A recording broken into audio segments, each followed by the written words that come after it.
Hi നമസ്കാരം. ഇന്ന് നമ്മളിവിടെ നോക്കാനായിട്ട് പോകുന്ന റീഡിങ് നിങ്ങളിൽ നിന്നും അകന്നു പോയ വ്യക്തി ഇനി വീണ്ടും നിങ്ങൾക്കരികിലേക്ക് തിരിച്ചു വരുമോ, അഥവാ ഇനി അവർ വന്നാൽ ആ ഒരു വ്യക്തിയെ നിങ്ങൾ സ്വീകരിക്കണോ എന്നുള്ളൊരു റീഡിംഗ് ആണ്. അപ്പോൾ ഇതൊരു കളക്റ്റീവ് റീഡിംഗ് ആണ്. ഇതിൽ പറയുന്ന എല്ലാ കാര്യങ്ങളും നിങ്ങൾക്ക് റെസനേറ്റ് ചെയ്യണമെന്നില്ല. റെസനേറ്റ് ചെയ്യുന്ന കാര്യങ്ങൾ മാത്രം സ്വീകരിക്കുക. നമുക്ക് നേരെ നോക്കാം ഇന്ന് എന്ത് സ്പ്രെഡാണ് ഇവിടെ കിട്ടിയിരിക്കുന്നതെന്ന്. 9 of wands, world, 7 of pentacles, 3 of swords, 5 of swords, knight of cups, 10 of wands, 8 of swords. നമുക്കിവിടെ 9 ഓഫ് വൺസ് കിട്ടിയിട്ടുണ്ട്. അതായത് ഇതിനോടകം തന്നെ ഈ ഒരു ബന്ധത്തിൽ നിങ്ങൾ ഏറെ ക്ഷീണിച്ചിരിക്കുന്ന ഒരു എനർജിയാണ് നമുക്കിവിടെ കാണാനായിട്ട് കഴിയുന്നത്. അതായത് ഒരുപാട് നിങ്ങൾ ഈ ഒരു ബന്ധത്തിൽ സഹിച്ചു നിന്നു, പക്ഷേ ഇതിൽ നിന്ന് നിങ്ങൾ ആഗ്രഹിച്ച രീതിയിലുള്ള യാതൊരു കാര്യങ്ങളും നിങ്ങൾക്ക് ലഭിച്ചില്ല. പക്ഷേ നമുക്കിവിടെ മനസ്സിലാക്കുവാൻ കഴിയുന്ന ഒരു കാര്യം, ആ ഒരു വ്യക്തി ഇനി തിരികെ വരാൻ സാധ്യത കാണിച്ചാലും നിങ്ങൾക്ക് ഒരുപാട് സംശയങ്ങൾ ഇനി ഉണ്ടാകുമെന്നാണ് ഈ ഒരു 9 ഓഫ് വൺസ് നമുക്ക് പറഞ്ഞു തരുന്നത്.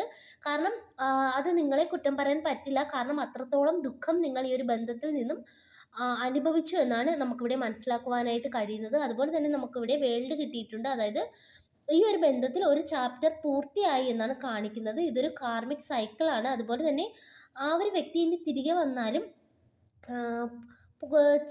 അതായത് പഴയതിൽ നിന്നും മറ്റൊരു രീതിയിലുള്ള ഒരു വ്യക്തിയൊക്കെ ആയിട്ട് തിരിച്ചു വരുവാനായിട്ടാണ് കൂടുതൽ സാധ്യതയുള്ളതായിട്ട് കാണിക്കുന്നത്. അതുപോലെ തന്നെ നമുക്കിവിടെ 7 ഓഫ് പെൻഡക്കിൾസ് കിട്ടിയിട്ടുണ്ട്. അതായത് നിങ്ങൾ വിചാരിക്കുന്നത് പോലെ വളരെ പെട്ടെന്ന് ഈ ഒരു വ്യക്തി തിരിച്ചു വരണമെന്നില്ല. കുറച്ച് സമയമെടുക്കുമെന്നാണ് കാണിക്കുന്നത്.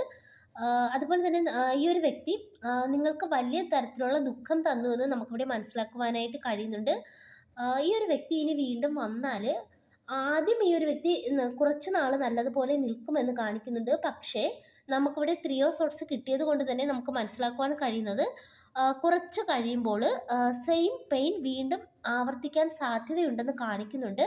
അതായത് ഈ ഒരു വ്യക്തി ഇനി വീണ്ടും നിങ്ങളുടെ ജീവിതത്തിലോട്ട് തിരിച്ചു വരുമ്പോൾ പലതരത്തിലുള്ള പ്രശ്നങ്ങൾ നിങ്ങൾക്ക് വീണ്ടും നേരിടേണ്ടി വരും എന്നാണ് നമുക്കിവിടെ ഈ ഒരു 3 ഓഫ് സോട്സ് പറഞ്ഞു തരുന്നത്.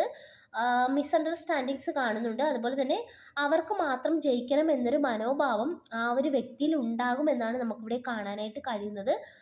അതുപോലെ തന്നെ നമുക്കിവിടെ കാണാൻ കഴിയുന്നൊരു കാര്യം, നമുക്കിവിടെ നൈറ്റ് ഓഫ് കപ്സ് കിട്ടിയിട്ടുണ്ട്. അതായത് ഇത് നമുക്ക് പറഞ്ഞു തരുന്നത്, ആ ഒരു വ്യക്തി തിരികെ വരുന്ന സമയത്ത് വളരെയധികം ഇമോഷണലായി ക്ഷമ ചോദിക്കുന്ന തരത്തിലായിരിക്കും നിങ്ങളുടെ അടുത്തോട്ട് വരുന്നത്. അതുപോലെ തന്നെ ഈ ഒരു വ്യക്തിയുടെ ആ ഒരു സമയത്തെ സ്നേഹമൊക്കെ കാണുമ്പോൾ ഒരു പക്ഷേ നിങ്ങൾ ഈ ഒരു വ്യക്തി നല്ല രീതിയിലായി എന്നുള്ളൊരു ചിന്ത നിങ്ങളിൽ ഉണ്ടാകാൻ സാധ്യതയുള്ളതായിട്ട് കാണിക്കുന്നുണ്ട്.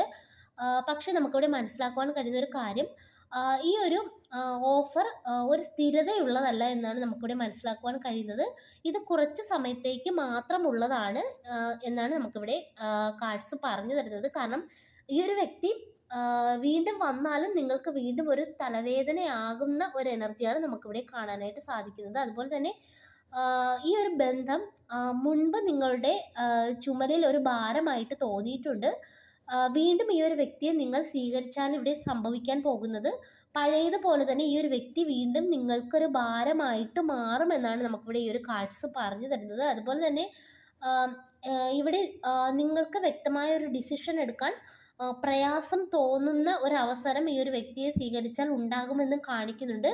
അതായത് ഈ ഒരു വ്യക്തിയെ വീണ്ടും അക്സെപ്റ്റ് ചെയ്യണോ, അതോ ഇത് വീണ്ടും വേണ്ടാന്ന് വെക്കണോ എന്നുള്ള ഒരു കാര്യത്തിൽ നിങ്ങൾ കുടുങ്ങിപ്പോകുന്ന ഒരു എനർജിയൊക്കെ നമുക്കിവിടെ കാണാനായിട്ട് സാധിക്കുന്നുണ്ട്.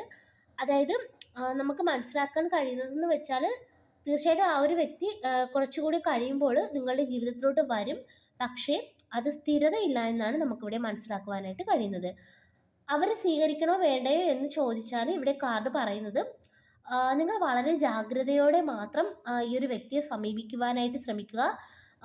തിരികെ വന്നാൽ ഈ ഒരു വ്യക്തിയിൽ നിന്നും വീണ്ടും നിങ്ങൾക്ക് വേദനകൾ കിട്ടുവാനായിട്ടുള്ള ചാൻസ് കൂടുതലെന്നാണ് നമുക്കിവിടെ കാർഡ്സ് പറഞ്ഞു തരുന്നത്. അപ്പോൾ ആ ഒരു കാര്യം നിങ്ങൾ പ്രത്യേകം ശ്രദ്ധിക്കുക. അവർ തിരികെ വന്നാലും ഉടനെ ഈ ഒരു വ്യക്തിയെ നിങ്ങൾ സ്വീകരിക്കാതെ ബൗണ്ടറീസ് ഉണ്ടാക്കുക എന്നാണ് നമുക്കിവിടെ കാർഡ്സ് പറഞ്ഞു തരുന്നത്. നിങ്ങളുടെ growth, peace of mind, emotional safety, ഇവയ്ക്ക് മാത്രം നിങ്ങൾ കൂടുതൽ മുൻഗണന കൊടുക്കുവാനായിട്ടാണ് നമുക്കിവിടെ കാർഡ്സ് പറഞ്ഞു തരുന്നത്. അപ്പം നിങ്ങൾ ആ ഒരു കാര്യത്തിൽ മാത്രം ശ്രദ്ധിക്കുക. നിങ്ങളുടെ കാര്യത്തിൽ മാത്രം കൂടുതൽ വില നൽകുക. അത് കഴിഞ്ഞതിന് ശേഷം മാത്രം ആര് തിരികെ വന്നാലും പോയാലും അവർക്ക് വില നൽകുവാനായിട്ട് ശ്രമിക്കുക. അപ്പോൾ അതാണ് നിങ്ങൾ ഈ ഒരു സമയത്ത് ചെയ്യേണ്ട ഒരു കാര്യം. അപ്പോൾ ഇതൊക്കെയാണ് നമുക്ക് ഇന്ന് ഇവിടെ കിട്ടിയിരിക്കുന്ന റീഡിംഗ്. ഈ ഒരു റീഡിംഗ് നിങ്ങൾക്ക് ഇഷ്ടമായെങ്കിൽ ലൈക്ക് ചെയ്യുക, സബ്സ്ക്രൈബ് ചെയ്യുക. പേഴ്സണൽ റീഡിംഗ് ആവശ്യമുള്ളവർക്ക് വാട്സപ്പിൽ കോൺടാക്ട് ചെയ്യാവുന്നതാണ്. എല്ലാവർക്കും നന്മ വരട്ടെ. താങ്ക്